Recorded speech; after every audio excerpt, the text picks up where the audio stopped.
കോൺഗ്രസിന് നിലവിൽ ദേശീയ തലത്തിൽ കനത്ത തിരിച്ചടികൾ ഉണ്ടാകുന്ന ഒരു സാഹചര്യം കൂടിയാണ്. നമുക്കറിയാം, ബോക്സർ വിജേന്ദർ സിംഗ് ഇപ്പോൾ കോൺഗ്രസിൽ നിന്നും രാജിവെച്ച് BJPയിൽ ചേർന്നിരിക്കുകയാണ്. 2008 ഒളിമ്പിക്സിലെ വെങ്കല മെഡൽ ജേതാവ് കൂടിയാണ് വിജേന്ദർ. അങ്ങനെയാണെങ്കിൽ ശക്തമായ തിരിച്ചടിയല്ലേ ഇപ്പോൾ കോൺഗ്രസിന് ഉണ്ടാകുന്നത്?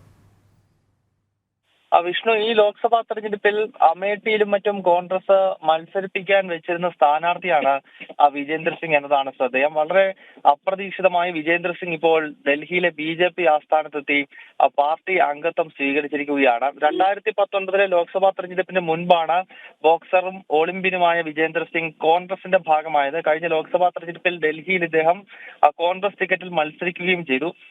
എന്നാൽ ഈ അടുത്ത കാലത്തും കേന്ദ്ര സർക്കാർ വിരുദ്ധ സമരങ്ങളിലും വിജേന്ദർ സിംഗിന്റെ സാന്നിധ്യം ഉണ്ടായിരുന്നു എന്നത് ശ്രദ്ധേയമാണ്. കർഷക സമരം, അതോടൊപ്പം തന്നെ റെസ്ലിംഗ് ഫെഡറേഷനെതിരെ ഗുസ്തി താരങ്ങൾ നടത്തിയിട്ടുള്ള സമരം, അതിലെല്ലാം പങ്കെടുത്ത വിജേന്ദർ സിംഗ് ആണ് ഇപ്പോൾ BJPയിൽ എത്തി തന്റെ നിലപാടുകൾ തിരുത്തുന്നതും ഒപ്പം കോൺഗ്രസ് നേതൃത്വത്തിനെതിരെ ആഞ്ഞടിക്കുന്നതും. എന്തായാലും കോൺഗ്രസിന് ഈ ലോക്സഭാ തെരഞ്ഞെടുപ്പ് കാലത്ത് മറ്റൊരു വലിയ തിരിച്ചടി കൂടിയാണ് ഈ വിജേന്ദർ സിംഗിന്റെ ഇപ്പോഴത്തെ BJP പ്രവേശനം. വ്യക്തമാണ്. ഗൗതമാണ് വിശദമായ റിപ്പോർട്ടുകൾ പങ്കുവച്ചത്.